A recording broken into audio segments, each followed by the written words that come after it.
Here's the opening to Thomas and Friends, Percy's Chocolate Crunch, 2003 VHS, narrated by Alec Baldwin.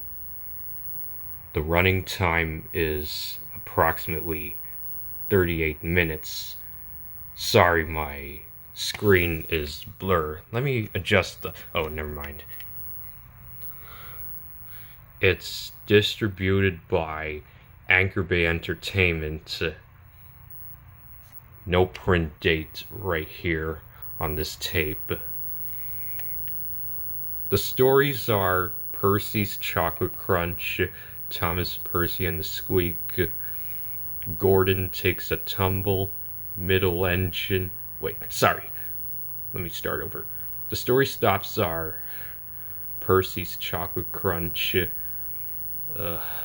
Thomas, Percy, and the Squeak, Gordon Takes a Tumble, Buffer Botter, Middle Engine, and Faulty Whistles. The sing-along song at the end is Little Engines. And that's all. So let's go ahead and insert the tape.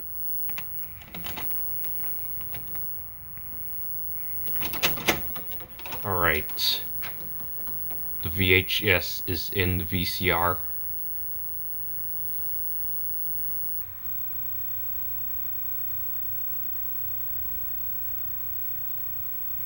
Sorry, I got too many messages from Instagram.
Sir Topham Hatt's engines love being shiny and clean. It makes them feel cheerful as they puff across the island of Sodor.